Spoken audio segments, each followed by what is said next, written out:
High বন্ধুরা, welcome back to my channel Swarnab blogs. আশা করি তোমরা ভালো আছো, সুস্থ আছো। আমি স্বর্ণব, তোমরা দেখছো স্বর্ণব ব্লগস। এখন বাজে ঘড়িতে ঠিক 7:35, সকাল 7:35। আর আজকে হচ্ছে শুভ মহাষষ্ঠী। চন্দননগরে জগদ্ধাত্রী পুজো। জানোই যে জগদ্ধাত্রী পুজো চন্দননগরে খুব বিখ্যাত, খুব ফেমাস এবং খুব বড় করে হয়। মানে আমাদের যদি কালী পুজো হয় বারাসাতে, দুর্গা পুজো যদি হয় সারা বাংলাতেই হয়, কিন্তু ফেমাস কলকাতায়। ঠিক তেমনই জগদ্ধাত্রী পুজো চন্দননগরে। তো আমি লাস্ট গিয়েছিলাম 2017 সালে, আর এটা 2025 সালে। মানে প্রায় 7 বছর কাটিয়ে 8 নম্বর বর্ষে যাচ্ছি চন্দননগরে। আর এখন রেডি হয়ে নিয়েছি, রেডি হয়ে এখন সপরিবারে যাচ্ছি আর কি, ফ্যামিলির সবাই যাচ্ছি চন্দননগরে আজকে ঠাকুর দেখতে। মেনলি চন্দননগরটা ঘোরা, এক্সপ্লোর করা, টুকটাক খাওয়া দাওয়া করা এবং কিছু ঠাকুরগুলো দেখা, এটাই আজকে দিনটা, সারাদিনটা কাটানোর ইচ্ছে আছে। তো চলো তোমাদেরকে সাথে নিয়েই করবো। এখান থেকে ডাইরেক্ট ট্রেন ধরবো, ট্রেন ধরে দমদম, দমদম থেকে কীভাবে যাবো না যাবো হালকা করে তোমাদেরকে দেখিয়ে দেবো। আর তার সাথে সাথে সঙ্গে থাকো।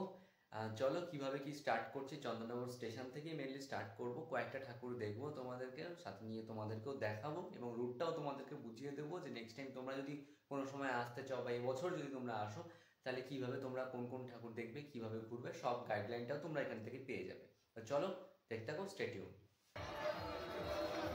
চলে আসলাম চন্দননগর রেল স্টেশনে। এবার এখান থেকে নেমে যাচ্ছি, খালিশানি দিয়ে স্টার্ট করবো আর খালিশানি সর্বজনীন দিয়ে স্টার্ট করব। একদম স্ট্যান্ডের দিকে চলে যাব, তোমাদেরকে কয়েকটা ঘুরে ঘুরে দেখাবো। আর এরপরে কোথায় কী খাওয়া দাওয়া করবো, স্পেশাল এখানে মিষ্টি পাওয়া যায়, সেই মিষ্টির দোকানে ঘুরবো, সবটাই তোমাদেরকে আজকে একটু শেয়ার করবো। ফার্স্টে আমরা চলে আসি খালিশানি সর্বজনীন জগদ্ধাত্রী পূজা কমিটি বা এই ক্লাবে। তো এই ক্লাবটা আমার যেটা মনে হলো যে হাজরা পার্কে দুর্গাপুজোয় যে আমরা ভিজিট করেছিলাম, সেই হাজরা পার্কে, কলকাতা হাজরা পার্কের এবছরের দুর্গাপুজোর প্যান্ডেলটাই করেছে থিমে। তো যাই হোক, সেটা হতেই পারে, কিন্তু মেন বিষয়টা হচ্ছে যে এই ক্লাবের ঠাকুরটা খুবই সুন্দর করে এবং স্টেশনের একদম কাছে। তাই প্রথমেই শুরু করেছি আমরা এই খালিশানি দিয়ে। তো তোমরা ভেতরের ডেকোরেশনটা দেখো, মায়ের কাজটা তো খুব, এখানে তো মেনলি আমরা যেটা চন্দননগরে যাই যে টানে, সেটা হচ্ছে লাইট এবং সোলার কাজ। আর তার সাথে সাথে অবশ্যই মিষ্টি জল ভরার টানেও যায়। তো মেনলি যেটা আমি তোমাদেরকে দেখাবো সোলার কাজগুলো। আমরা 2 নম্বর প্যান্ডেলে আসলাম, এটা হচ্ছে আপনজন সর্বজনীন জগদ্ধাত্রী পুজো। খুব সুন্দর প্যান্ডেলটা করেছে। চলো ভেতরে ঢুকি।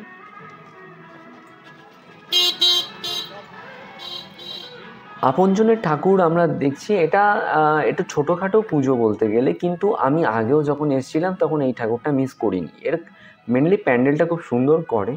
তো এবারও প্যান্ডেলটা খুব সুন্দর করেছে, বেশ মুখোশ টুখোশ দিয়ে খুব সুন্দর আদিবাসী মুখোশটা করেছে। এটাও নিশ্চয়ই কোনো একটা প্যান্ডেল হবে কলকাতা দুর্গা পুজোর, কারণ আমি এটা দেখেছি টিভিতে। এরপরেই আমরা চলে আসলাম ফটোগ্রাতে সর্বজনীন জগদ্ধাত্রী পুজোতে। তোমরা দেখতেই পাচ্ছ খুব সুন্দর ঠাকুরটা। তো প্রত্যেক বছরই করে ঠাকুর নিয়ে কোনো কথা হবে না, সোলার কাজ এবং ঝাড়, এটা তো একটা স্থায়ী একটা মন্দির টাইপের। এরপরেই আমরা চলে আসলাম মধ্যাঞ্চলে।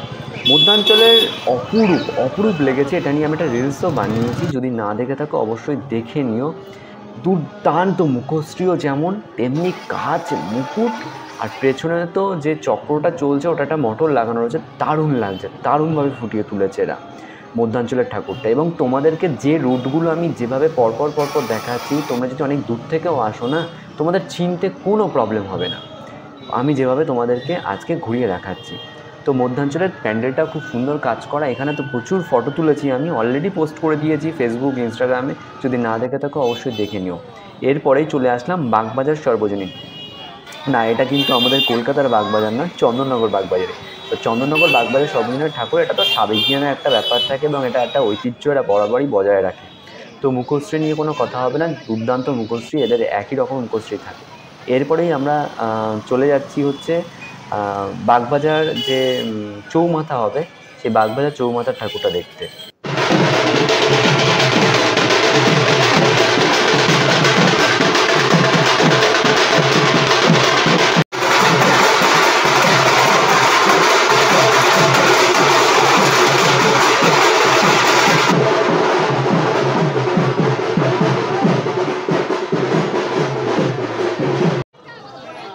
এরপর আমরা চন্দননগর স্ট্যান্ডে যাই, কিছু ছবি তুলি, কিছু সময় কাটে, ওখানে রেস্ট নিই। তারপরে ওখান থেকে একটা টোটো বুক করে নিয়ে আমরা চলে আসি লিচুতলাতে।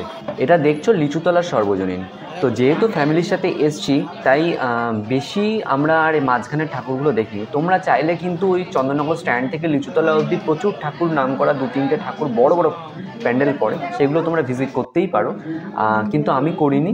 আমি ডাইরেক্টলি লিচুতলার ঠাকুরে চলে আসলাম এবং লিচুতলার ঠাকুরটার মুখশ্রীটা অপরূপ। মানে এতক্ষণ তো একটা সাবেকিনা সাজে একটা ব্যাপার দেখলাম, বাট এর মধ্যে একটা অন্য রূপ বা অন্য মুখশ্রীটা পেলাম এবং কাজটাও দুর্দান্ত, খুব মিষ্টি লেগেছে আমার ঠাকুরটাকে।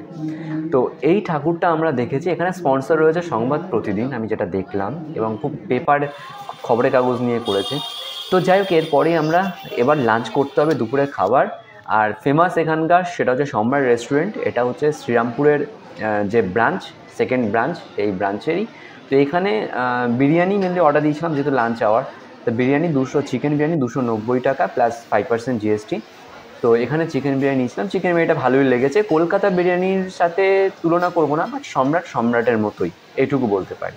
এরপরেই যেটা মেন অ্যাট্রাকশন সেটা হচ্ছে চন্দননগরের রানীমা, অর্থাৎ তোমাদের তেমাথার জগদ্ধাত্রী পুজো। তেমাথার ঠাকুর নিয়ে তো কোনো ডেসক্রাইব আমি করবো না অন্তত, তবে এরা তোমাদেরকে জানিয়ে রাখি, এটা হচ্ছে মেন যে হাইটটা থাকে সেই হাইটের সম বা তার থেকে বেশি চন্দননগর কোনো ক্লাব করে না। এখানে এই হাইটটাই সর্বোচ্চ হাইট, এবং মুখশ্রী নিয়েও কোনো আমি কথা বলবো না, তোমরা জাস্ট দেখে নাও, কারণ এখানে এটা নিয়ে ডেসক্রাইব করার স্পর্ধা আমার নেই। তো এখান থেকে ডাইরেক্টলি আমরা চলে যাই মিষ্টির দোকানে, সূর্যকুমার মোদকে, পাশের সূর্যকুমার মোদক। সেখান থেকে মিষ্টি খাওয়া দাওয়া করে ডাইরেক্ট আমরা স্টেশনে ব্যাক টু হোম। তো ট্রেনে উঠে যাই। তো যাই হোক, ভিডিওটা কেমন লাগলো জানিও, যদি ভালো লাগে থাকে অবশ্যই লাইক, কমেন্ট, শেয়ার, সাবস্ক্রাইব করতে ভুলো না। স্টে টিউনড, দেখা হচ্ছে পরবর্তী ভিডিওতে।